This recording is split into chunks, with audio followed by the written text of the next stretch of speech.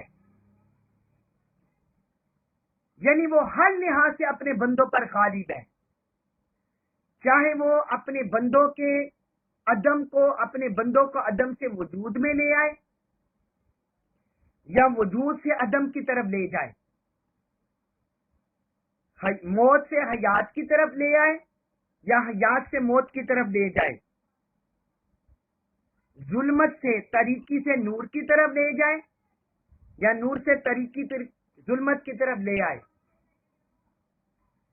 دن پر رات لے آئے یا رات پر دن لے آئے، بیماری سے تندرستی لے آئے یا تندرستی سے بیماری لے آئے،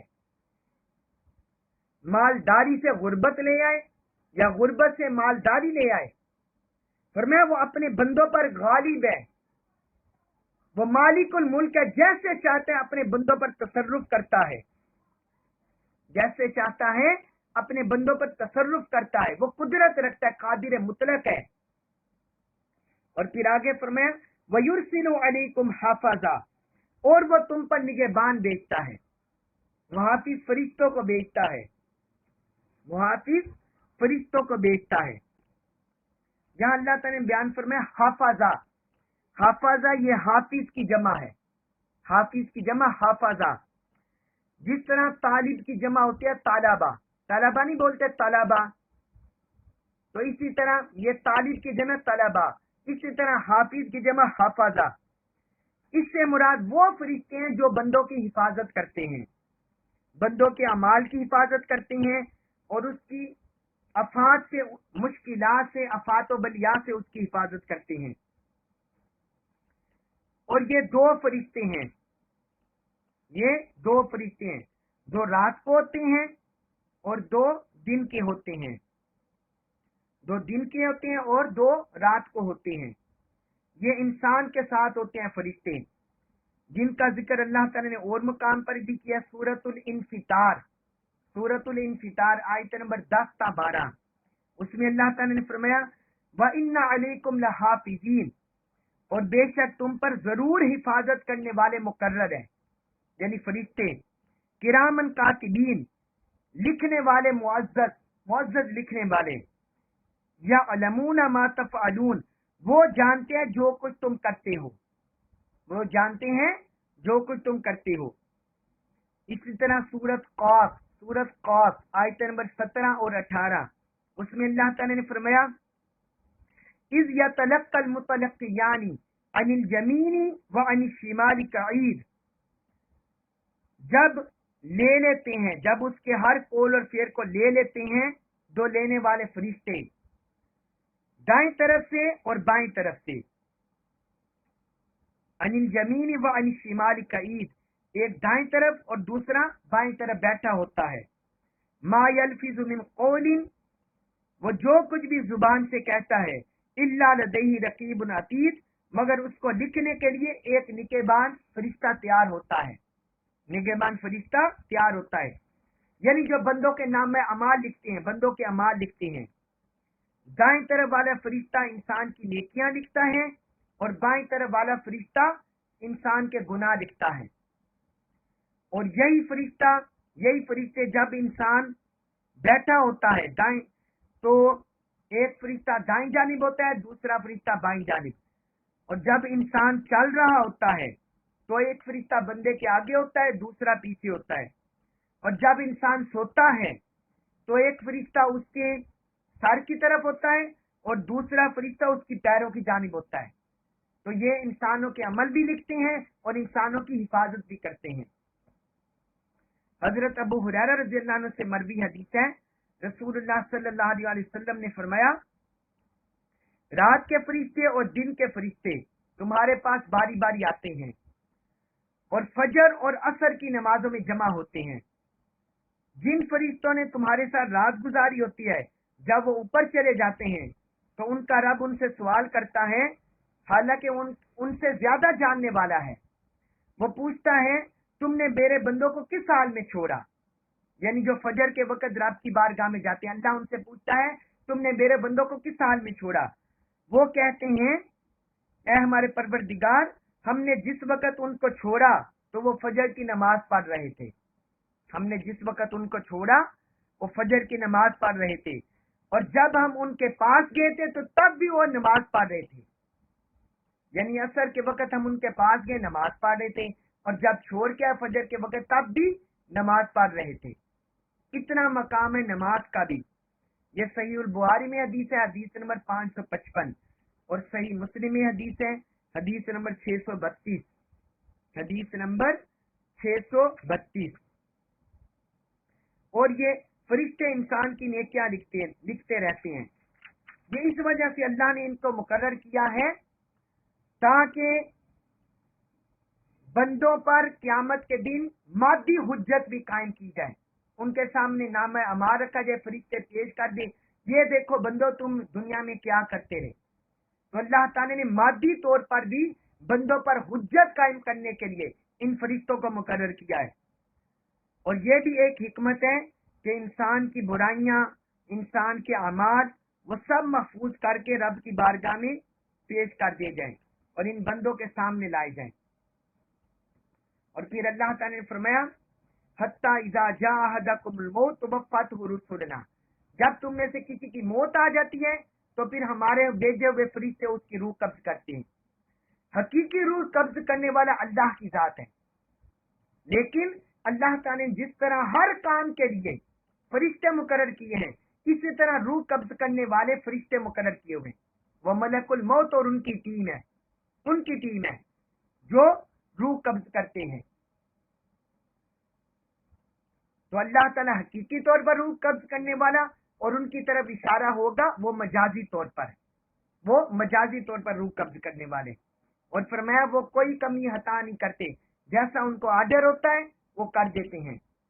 اس کے بعد آیت نمبر 62 میں وہ بھی ساتھ اللہ تعالیٰ نے اسی بات کو دہرایا ہے کہ جس طرح دنیا کے یہ نظام ہے کہ کبھی نیند کبھی بیداری, پھر موت آ جانی ہے, فرشتوں نے روح قبض کر لینی ہے, اس کا مطلب یہ نہیں کہ انسان کا خاتمہ ہو گیا, ابدی طور پر نہیں.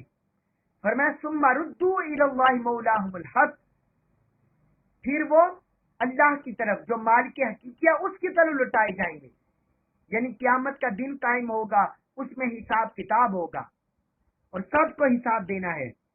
الا لہ الحکم, فرمایا خبردار جان لو کہ حکم صرف اللہ کا چلنا ہے, مالک کا حکم چلنا ہے. جیسے اس نے پوری کائنات میں آرڈر کر دیا بس اسی کا حکم چلنا ہے. وَهُوَ أَسْرَعُ الْحَاسِبِينَ, اور وہ سب سے جلد حساب لینے والا ہے. یعنی جیسا کوئی اپنا عمل لے کر آئے گا تو رب کی بارگاہ میں اسے حساب دینا ہوگا, رب کی بارگاہ میں اسے حساب دینا ہوگا. ہر چیز پر اسی کا حکم نافذ ہے,